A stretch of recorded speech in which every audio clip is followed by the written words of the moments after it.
What's going on, man? Welcome to another episode of D Lynn Reacts.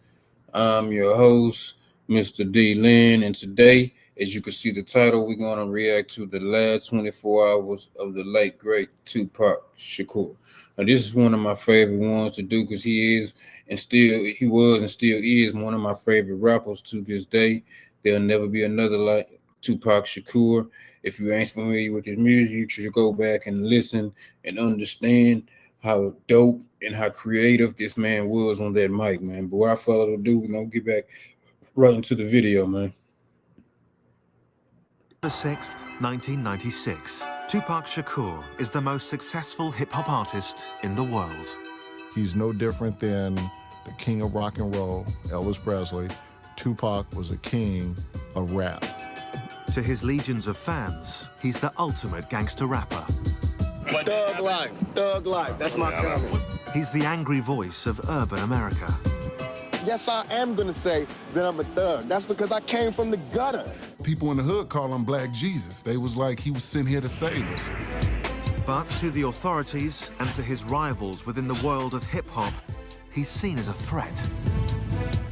You know, America eats its babies. No matter what y'all think about me, I'm still your child, you know? He said many times, I'm going to die. I'm going to go out in a blaze of glory. And soon, that prophecy will come true. This is the story of the final hours in the life of Tupac Shakur. Yeah, let's get them likes up, man. Let's get them likes up. Hit that bell notification, subscribe before we get back into the video. Let's get into it, man. I appreciate y'all for rocking with me again. This is another episode of D Lynn Reacts, the last 24 hours of the late great Tupac Shakur. Let's go.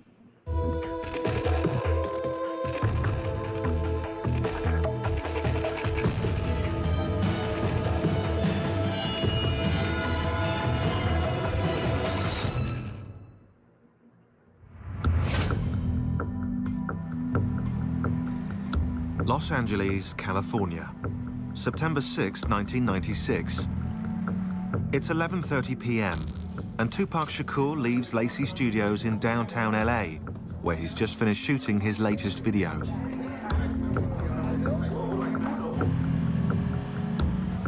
After scoring 6 top 10 singles in the last 6 years, Tupac is riding a wave of success that other artists can only envy. But in just 24 hours, that ride will come to a sudden and brutal end. After driving to his mansion in the LA suburb of Calabasas, Tupac, exhausted from the video shoot, steals a few hours' sleep.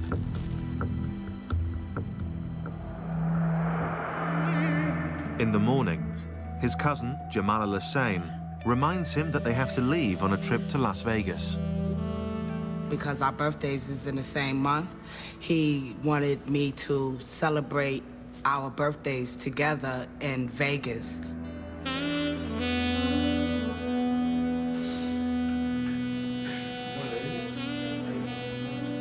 Tupac is going to Vegas to catch a boxing match and then play at a local club. With him is his live-in girlfriend, Kidada Jones, daughter of legendary record producer Quincy Jones.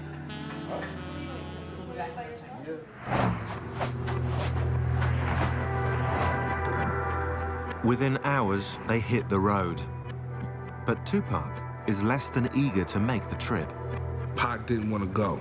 You know what I'm saying? It was obvious there was some other family issues that he wanted to deal with back in Atlanta, and he wasn't really keen on the whole Vegas trip, you know what I mean? But Always remember, there's always a warning before death. I don't know if y'all just heard him. He say Pac didn't even want to go to Las Vegas. wasn't even on his radar. It's something in you telling you that you shouldn't. But a lot of times we try to go the opposite way. So sometimes you got to listen to that inner, that what some call the Holy Spirit is there to protect you and is there to guide you. At the urging of his manager, Tupac goes along with the plan. It will be the last trip he ever takes.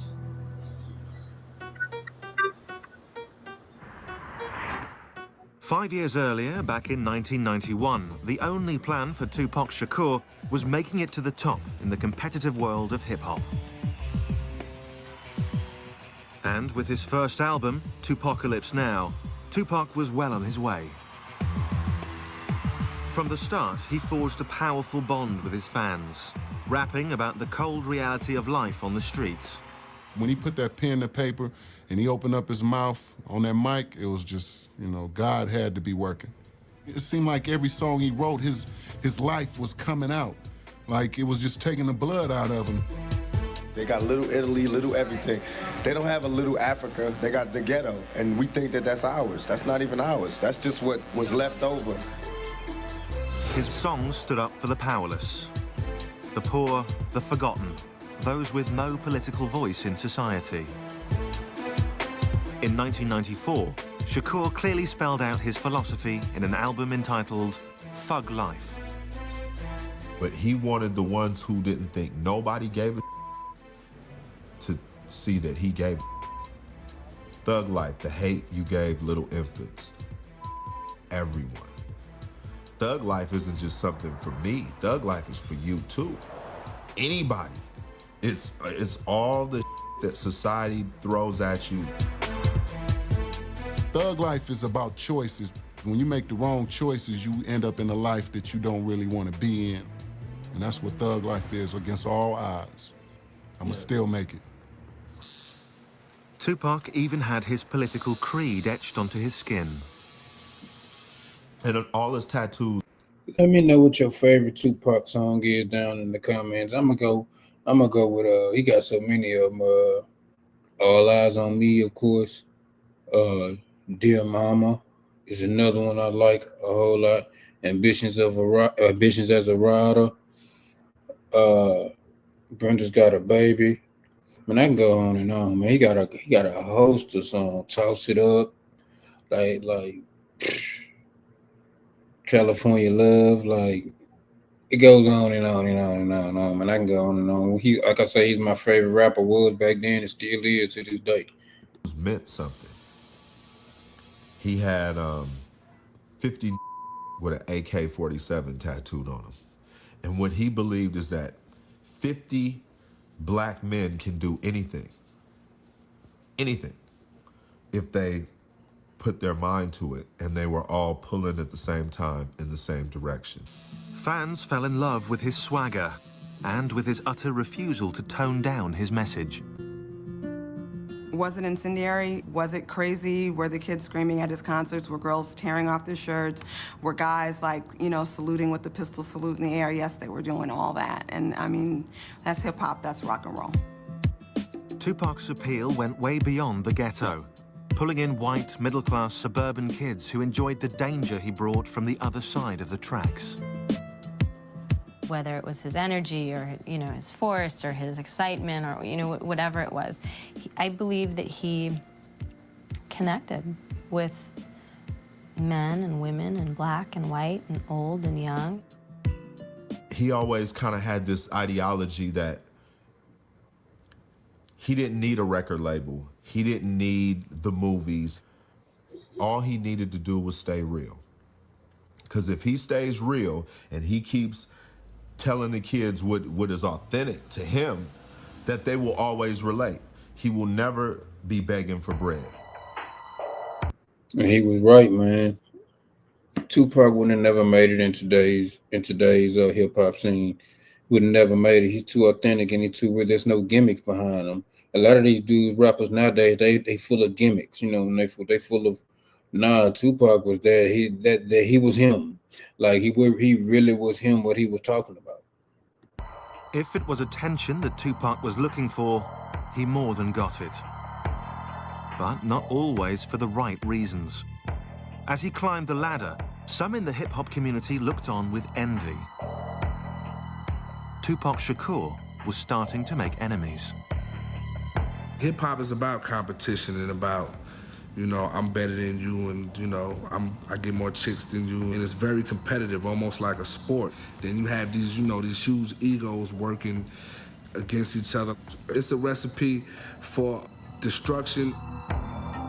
And soon, Rap's obsession with rivalry and violence will hit the glitzy streets of Vegas, and someone will overthrow its reigning king.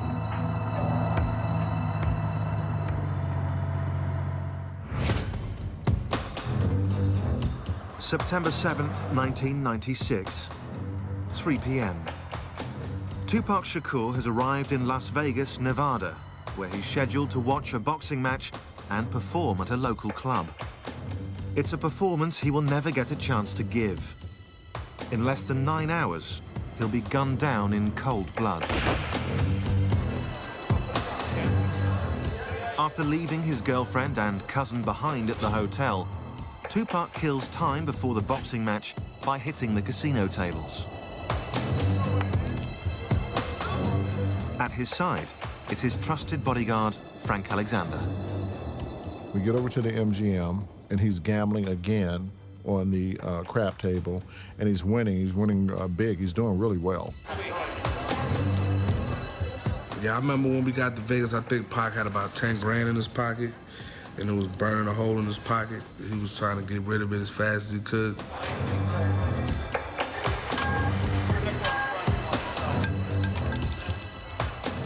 At the table, Tupac is joined by members of the Outlaw Immortals, his backup group. They were his singers and his friends that were on a lot of the songs that he was doing at that time. As usual, everywhere Tupac goes, a crowd follows, especially women. Tupac and women. The women were a dime a dozen. They were there, the groupies, from the movie sets, from the video sets, from the studio, from Italy, wherever. In the casino, as in life, Tupac plays for high stakes. Riding high in the charts, he can afford to gamble.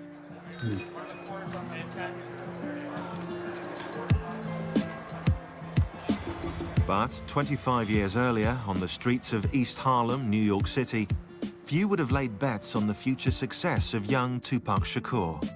His mother, Afeni Shakur, a member of the radical Black Panther Party, was arrested and charged, along with 20 other members, for conspiring to blow up local buildings. I was captivated by the visualness of the Black Panther Party. I was captivated by the rationality of the Black Panther Party. And I was captivated by the sense of service of the Black Panther Party. For me, the Black Panther Party was a way to legitimately express my anger. I think she's passed on right now. Miss Afeni Shakur, Tupac's mother. I think she's passed on a few years ago, but yeah, God rest her soul, if I'm not mistaken. Let me know in the comments if I'm tripping or if she has passed on. Eventually acquitted of all charges and pregnant with Tupac, Afeni was released from jail after spending 15 months on and off behind bars. And on June 16th, 1971, she gave birth to Tupac Amaru Shakur, who she named after a South American Incan revolutionary, the name meaning Shining Serpent. So Shining Serpent is a brilliant spirit. I actually believed in 1971 that giving a child a name empowers him. But what did not help empower young Tupac was the absence of his father, also a Black Panther, who was rarely around. What he didn't have was that masculine figure in his life for a sustained period of time that would, you could go play ball with. Adding to that instability was crippling poverty, at times rendering Tupac and his mother homeless. But in 1986, despite those hardships, Afeni moved to Baltimore and managed to enroll her son in a unique public high school, the Baltimore School for the Arts. That was a really good experience for Tupac because the other students at the school were all artists. And the environment for artists is different. It's a lot freer. It's a lot less restrictive. In particular, he fell in love with acting and with rap music. I think Tupac always believed he could have it all. He could be an incredible and talented MC. He could be an incredible and talented actor. I think he saw no sort of boundaries or limits for, his potential. But in contrast to school, his life at home was stark. I had gotten hit by a man that I was having a relationship with. And that had a very bad reaction on my son because I wouldn't allow my son to beat the man up. And that was a real breach for Tupac internally.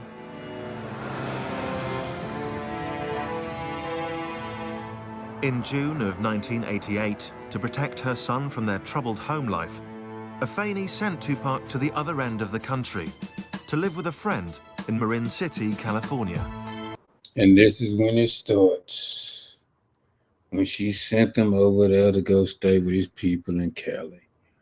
And this is why, if you real Tupac fans, you already know. This is where his turn up finna, as we like to say, glow up finna be.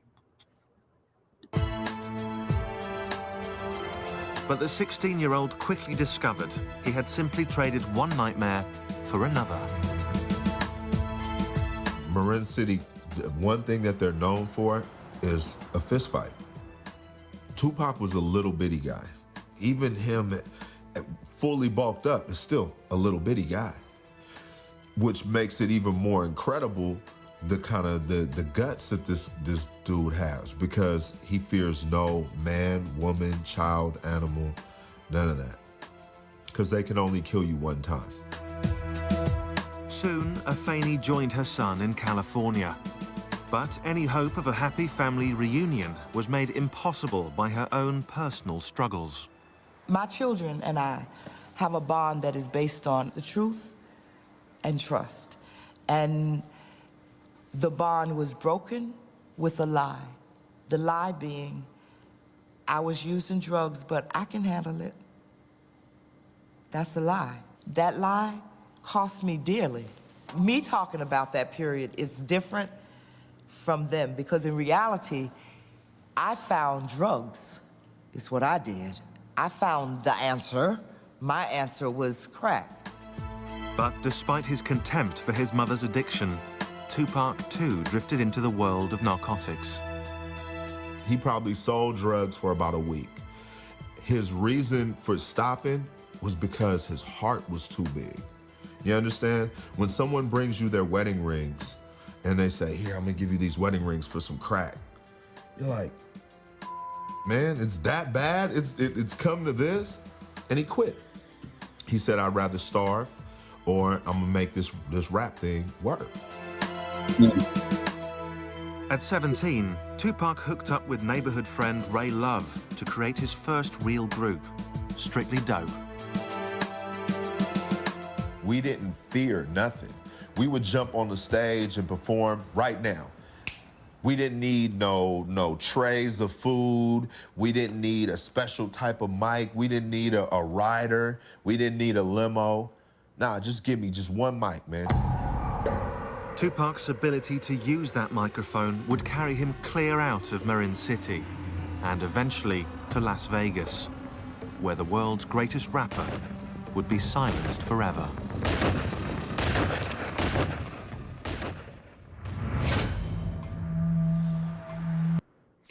Sometimes you gotta look, y'all. Whatever energy you put out, that's the energy you usually gonna be back when you living in this world.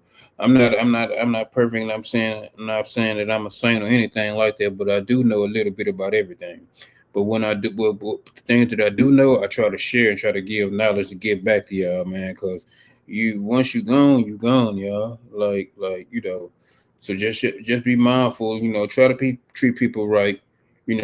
Don't go out there putting no bad energy out there and just try messing over people, man. Because a lot of people out there, they're really on the rampage. Because I know hurt people, but we're gonna keep it pushing, man.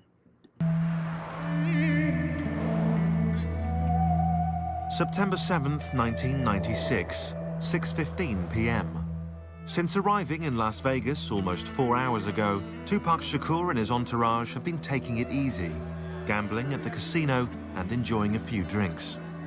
But in just 5 hours, Tupac Shakur will be gunned down by a cold-blooded killer.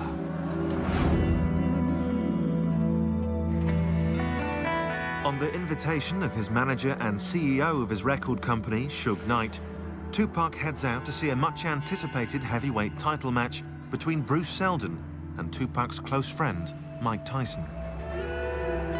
Mike and Pac definitely had a friendship, a special kind of relationship with each other. We were all Tyson fans, you know what I mean? Like Tyson was a hero for us kids from the ghetto. Since their arrival, Tupac has insisted that his girlfriend Kidada and his cousin Jamala stay back at the hotel. This party is just for the boys. And I can remember us saying to each other, like, wow, why would they bring us out here and we can't even go to the fight, we can't go to the parties. He don't even want us downstairs. And he kept saying, please, he begged us, please don't go downstairs, please y'all stay up here. What Tupac did know is because them dudes he hang around some real life gangsters. So the females not understood it at the time. You don't want to catch a straight bullet because where I'm finna go, y'all don't need to be out. So respect to him for doing that, man.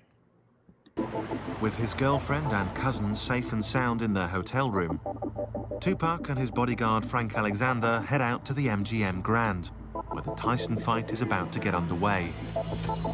But for Tupac, getting inside isn't so easy. There were a ton of people. There were a ton of people in line waiting to get into the fight. As we're walking by, hey, that's Tupac. You hear the whispering, oh, that's Pac. You get the groupies and you get the fans, screaming Tupac. As they move through the crowd, adoring fans, however, are not the bodyguard's only concern. The famous rapper also has his share of enemies.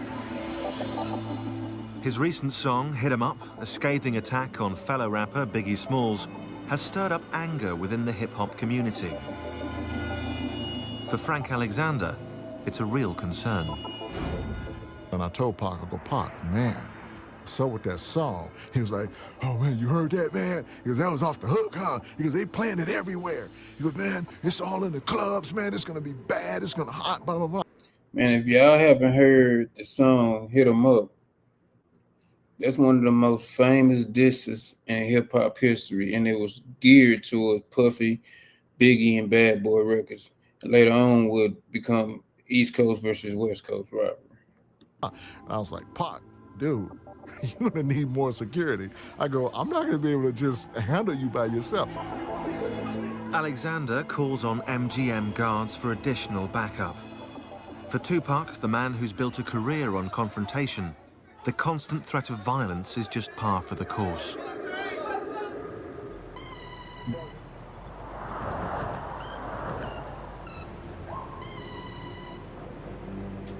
But back in 1990, only 6 years earlier, few had ever even heard of Tupac Shakur.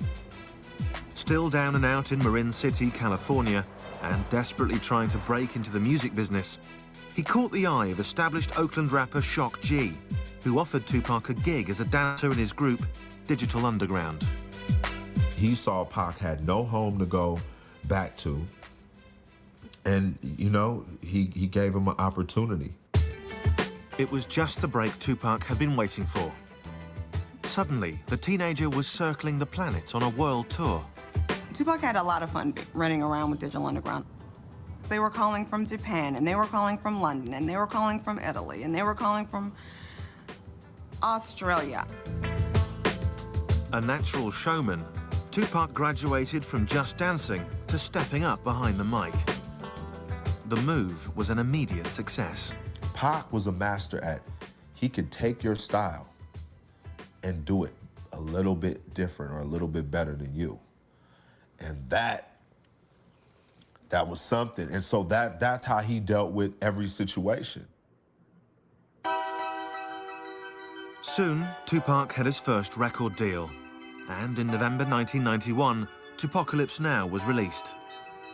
The album featured a strong and sometimes contradictory mix of violent anthems and compassionate social commentaries about poverty, broken homes, and drug abuse. If you look at his music, He had songs that were so negative about women and talked about them like they were just nothing. And then he had a whole series of other songs where he was putting all women, mothers and black women and all women on such a pedestal. He was a complicated guy. In his writing, Tupac drew from his various experiences. Raised in a politically charged Black Panther home, exposed to the fine arts, and schooled on the streets. He was a poet, you know what I mean, first. I think Pac was just so in tune with himself that he can do whatever kind of song and not feel like if people hear it, they're gonna think I'm weak. He's a fan of himself as well.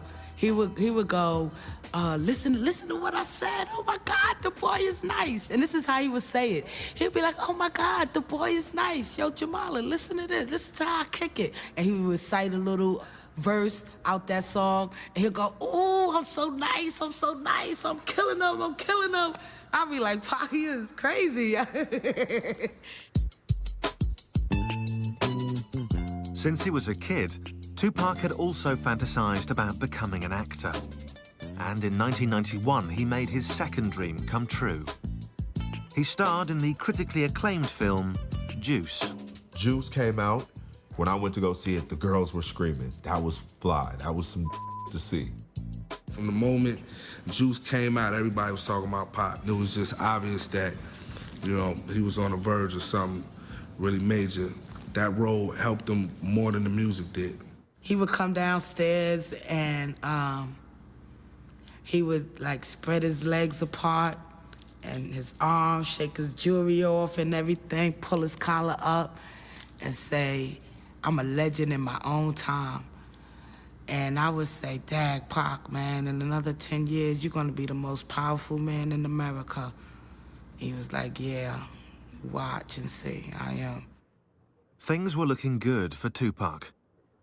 The following year, his mother, Afeni Shakur, now clean and sober, re-entered his life. Once again, they were a family. I discovered that when a child says to you, you're my mother, when they give you authority over their lives as their parent, that they can withdraw that authority. And my children withdrew it. I didn't take it back. They gave it back to me.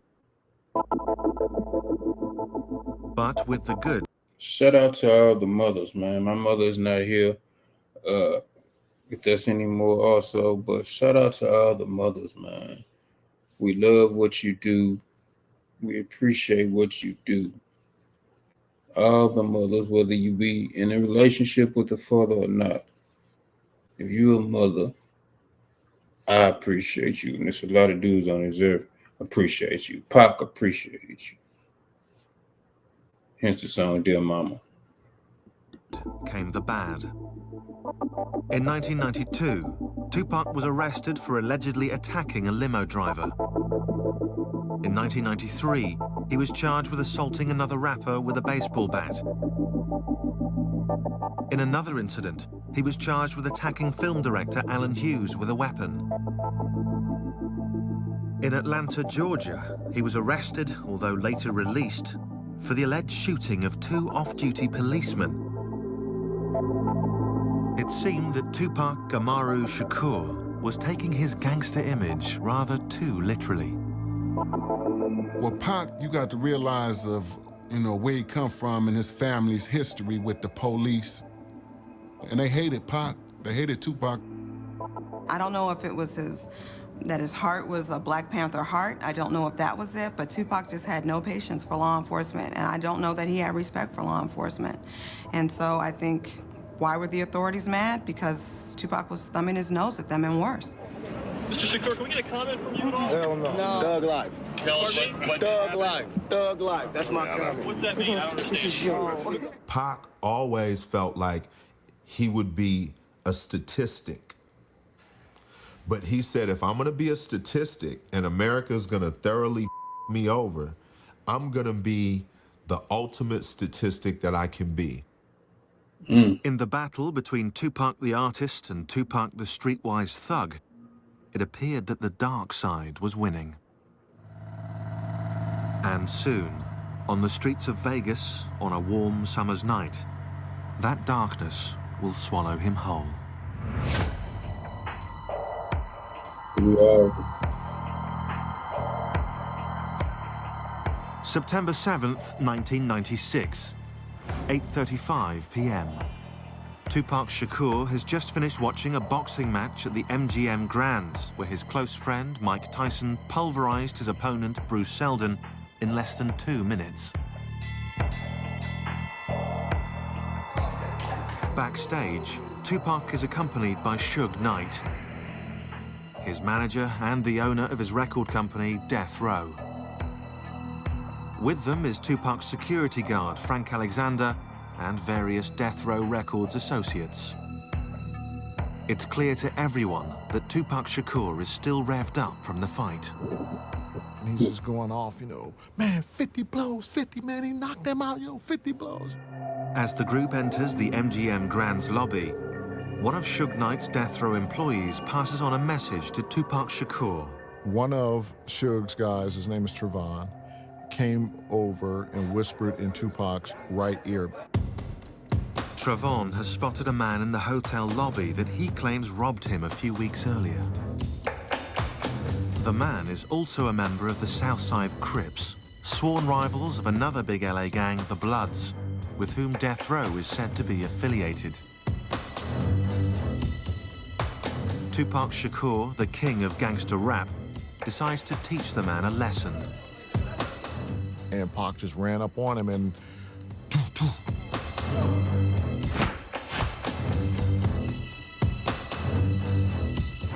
Fired up by the boxing match, the Death Row entourage, including its CEO Suge Knight, joined Tupac in the feeding frenzy.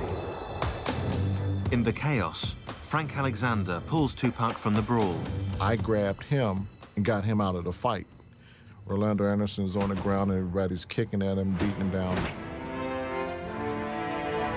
2 years earlier, in New York City, Tupac was involved in a different kind of battle, a fight for his very life. On November 30th, 1994, in the lobby of a Times Square recording studio, he was robbed of $40,000 worth of jewelry and shot 5 times at close range by a group of unidentified black men. Now, for those of y'all who don't know, Tupac had went to New York, and while he was in New York, he was robbed and shot multiple times. One in the hotel lobby of a hotel. Now, supposedly, he thinks that for whatever reason that quote unquote Biggie Smalls and Bad Boy had something to do with him being shot 5 times, because he was basically saying that there's no way that somebody could have got the drop on me like that in y'all city and y'all didn't know about it. You know what I mean? So tell me what y'all think. While police wrote it off as a random robbery, Tupac saw it as an act of retaliation by one of his many enemies within the hip-hop community. And personally, to me, it could have been a setup, or it could have been whoever came through the door. Because Pac never thought nobody would do nothing to him, because he felt he represented the black community and nobody would. No. That don't go down like that. And that's what I try to get over to him. They don't go down like that. I don't care who you is. They'll take you down. Tupac had become a moving target. His aggressive music had angered both police and community leaders. His verbal attacks on other rappers had created friction within the world of hip-hop. As a rich and powerful black man, everybody was lining up to take a shot at Tupac Shakur. But he was just a cat that just refused to back down. That was just him. He just refused to back down. I loved it about him, but I also knew that can be a downfall too. And that's what I was really trying to give to him, that can't just run up on anybody, man. They'll kill you out here. For real. And this is why I think I like Tupac so much. I'm so calm right now, but when I say he was my favorite rapper, because anybody know me, man, I'm a small dude and I got a small dude complex. And I was the same way. So when I used to see how riled up he get, because I used to always think people used to try to pick on me because I'm smaller.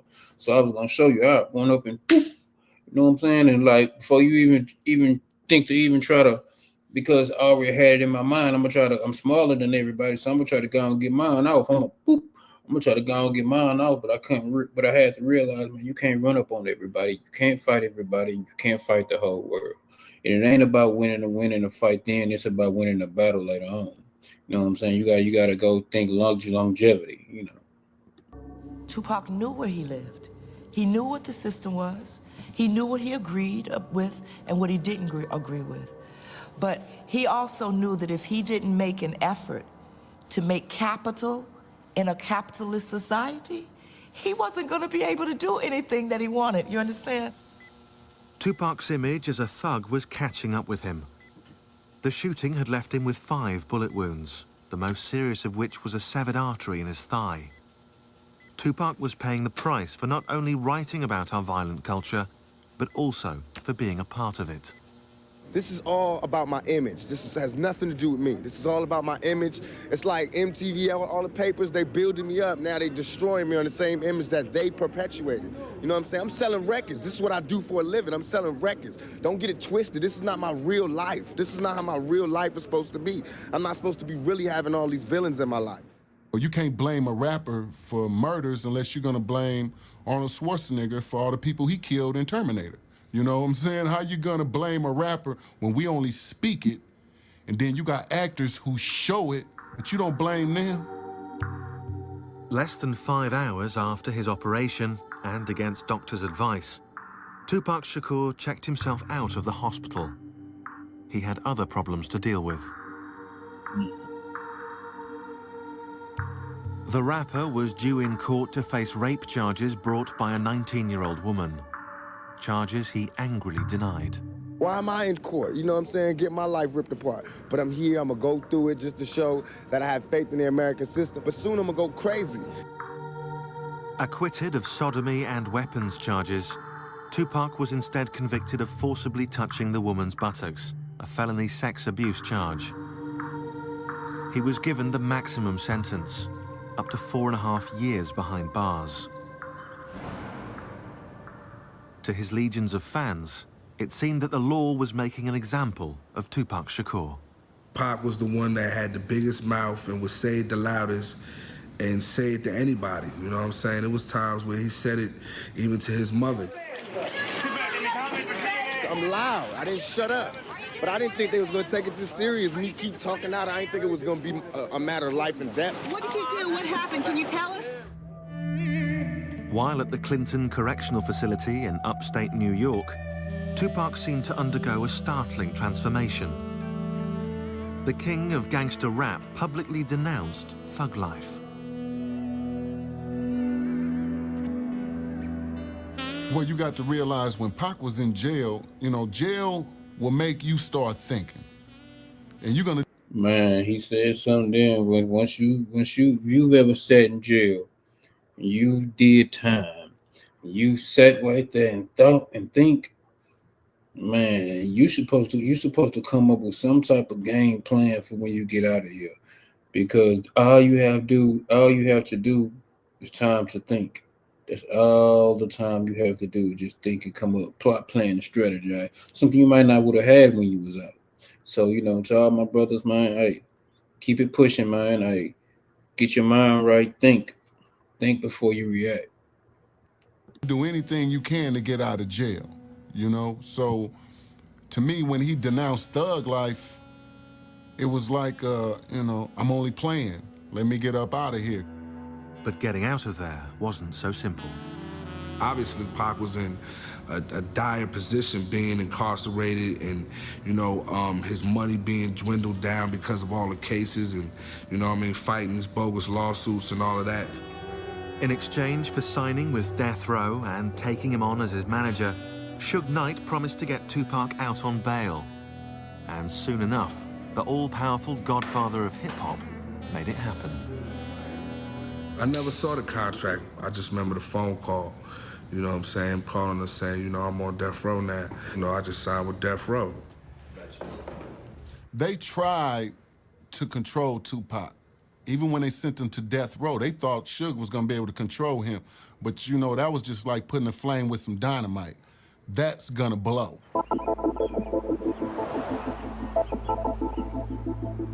Death Row put Tupac up at the posh Peninsula Hotel in LA to recuperate, re-energize, and get back on his feet.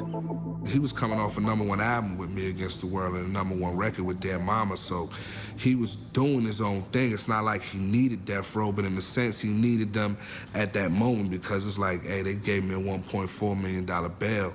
You know what I'm saying? I need to get out of jail. The master agitator was free and eager to get back to what he knew best, holding up a mirror to society's ills. Once he got out, it was like all the anger that was built up while he was sitting in jail came out all at one time. But soon, in a hail of bullets, that mirror will be forever shattered.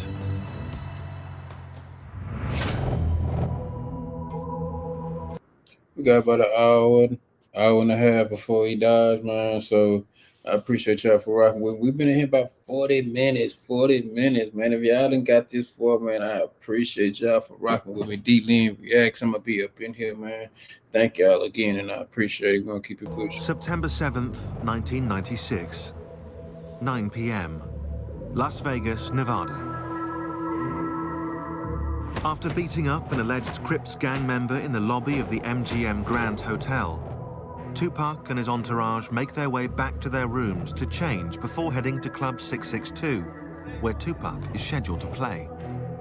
In less than 3 hours, Tupac Shakur will be left for dead. I remember Tupac coming back to the hotel, and he was really excited. So he came upstairs and he was like, Jamala, you wouldn't believe it. I did a 1-2 on a dude. I knocked him out. I did a Mike Tyson on him. He didn't really get into details about who he was fighting or what the fight was about, but he was really happy that he got a chance to test his ring out on somebody's face. While getting dressed, Tupac decides not to wear his bulletproof vest, a garment not out of place on a man with so many enemies. I remember Castro saying to Pac, you know, you should put your vest on. I think you should wear your vest tonight. You know, Pac saying, nah, it's too hot. I don't want to wear my vest tonight. It's too hot for that. Normally he wouldn't leave without it, but this time he left it. He didn't have it with him.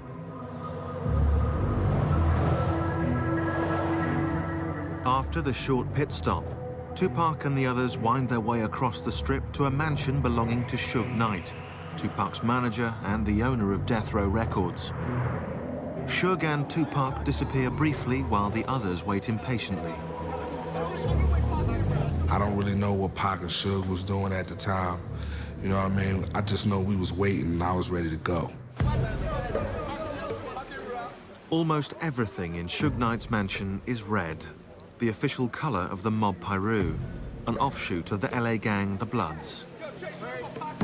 He wore a lot of red. You know, it was his choice of color. He was from Compton. His hood, his set were of, you know, Bloods. So by him wearing red, if that's what he was representing, then that was on him. Some felt that by associating with a record label connected to the Bloods, Tupac was making himself yet more enemies. This time with the Bloods' arch rivals, the Southside Crips. But his bodyguard, Frank Alexander, saw it differently. Tupac was not gang-related. If you want to represent a color with Tupac, it would have been green, and that's the color of money. After about half an hour, with Tupac and the others ready to leave for Club 662, Tupac makes an unusual request to his bodyguard. I was walking to the car with Suge and with Tupac, and I was actually opening up the back door to get in the back seat. And Pac stopped and said, no, take the keys and go drive the Lexus with the Outlaws in it, because we're going to be drinking and you're going to be the designated driver to drive us back after we've finished partying over at 662. Tupac's last-minute arrangement comes at the urging of Suge Knight, who wants to talk privately with his star rapper. The procession snakes its way back to the Vegas Strip for the concert at Club 662, a concert he will never get to play. Less than a year earlier, Tupac had seemed invincible. He'd survived a point-blank shooting in New York, he'd survived jail time in a maximum security prison, and he'd emerged more popular than ever. His first album with Death Row, All Eyes on Me, took him to the top. Within 3 weeks, the album went platinum. Yet, despite this success, Tupac decided that when the time came, he would not renew his contract with Death Row Records. Tupac was ready to leave the record label, and there was a reason for it. So, you know, that reason only his mom and the immediate people within his camp would know what that reason was. Privately, Tupac... I think Suge owed that boy some money, man. Let me know what y'all think, man. Because if he was like, if he was getting paid his own money, he'd have been like, I would just stay with Suge, you know, stay with Death Row, just want to meet and everything. It's something else that was going on, and he was like, nah, this is my last album. I'm finna get up out of here, man. I'd rather just go by myself. Tupac believed that Death Row was not giving him a fair cut of the money he was bringing in. Exactly. But Death Row was not Tupac's only problem. He was also fighting with an old rival, New York-based rapper Biggie Smalls, who he'd attacked repeatedly in his songs. Their feud fueled rumors of a war between East Coast and West Coast rappers. Well, the East Coast-West Coast beef was like a mirage. It wasn't true, you know, because all Pac is from the East Coast, all the outlaws from the East Coast, you know? It was just a beef that he had with Biggie. Tupac had spent the last 6 years fighting with the cops, the courts, other rappers, and now violent gangs. It was getting increasingly hard to tell his friends from his enemies. Tupac had a lot more enemies than just, you know, Joe Blow rapper across the country. He comes from a family of people that don't just talk, they act. And they're educated. Pac's big mistake was speaking truth to power. And that's one thing when you're talking about a faceless government or the president. It's a whole nother thing when you're talking about people within the industry that you work or people within the streets. He didn't just speak truth to power when it came to the cops. He said about the dope dealers. He spoke truth to power all the time. When you have that level of honesty, they don't want you here. No one does. And now, as Tupac rides to Club 662 with Suge Knight, he has no idea that one of those enemies is about to strike back.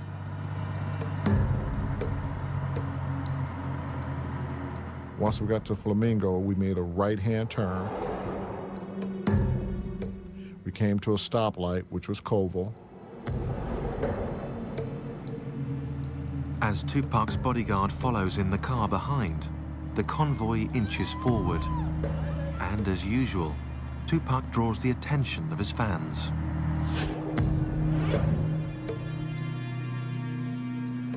Then, suddenly, out of nowhere, a white Cadillac.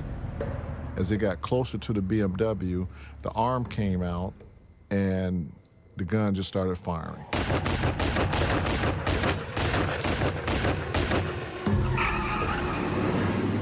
Suge's car is hit with a spray of bullets. 4 of them rip into Tupac's body. Another grazes Suge Knight's head. And after the Cadillac shot into the car, I thought they were dead. My reaction was to run up to the car, and instead, the car took off. Suge's bullet-riddled BMW makes a hard U-turn and races off in the opposite direction. I didn't know what to think. It was a fog. It was a haze. Were these real bullets? Did they really shoot these guys? Badly damaged, the car soon blows its tires and breaks down close by. And, for the second time in his short life, Tupac Shakur is looking death in the face. September 7th, 1996, Las Vegas. At 11:17 p.m., a hail of bullets cut down superstar rapper Tupac Shakur. Mortally wounded with a punctured lung, he's rushed to University Medical Center where he undergoes 2 emergency operations. His right lung is removed to stop internal bleeding, and he's induced into a coma from which he will never awake.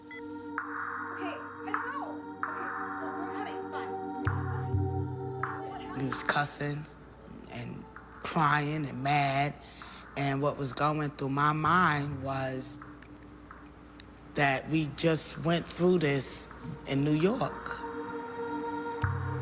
I saw Jamala, and who had had quite a night, and you know, it started. People started arriving, and what I remember is that there was never a time where somebody wasn't there with him. When I went in, he was, you know, in a medically induced coma, and I never thought he was gonna die. Never.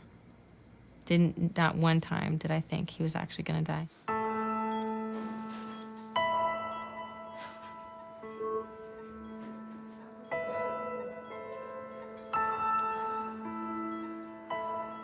When I first seen Tupac on a hospital bed, and he had all these tubes connected to him, and I knew then that he was gonna have to fight for his life. For 6 days, Tupac remains in a coma. Throughout, his family gathers in an around-the-clock vigil, refusing to accept the inevitable. We all had this thing, and I guess he did too, is to where, like, Pac is indestructible. So when he got shot the second time in Las Vegas, we were like, man, it's Pac, dude. But on September 13th, 1996, at only 25 years old, Tupac Shakur's short but violent life comes to an abrupt end. His death leaves many feeling lost. When he dies in the street, whoa, man, what is going on in America, man? What is going on in America where you make it and you still don't make it out? Meanwhile, the criminal investigation into Tupac's murder is stonewalled when witnesses refuse to cooperate. Theories on who pulled the trigger are rife. Some suggest a revenge attack by the Crips for the beating in the MGM lobby. Some point the finger at longtime Tupac rival Biggie Smalls, who will also be shot to death 7 months later. Others still speak of a setup by Suge Knight, who knew Tupac was planning to leave Death Row Records. Whatever the truth, on the streets of LA, retaliation for Tupac's death comes fast and furious. Over a 10-day period, 12 shootings erupt between rival gangs. 3 are killed, 22 are arrested.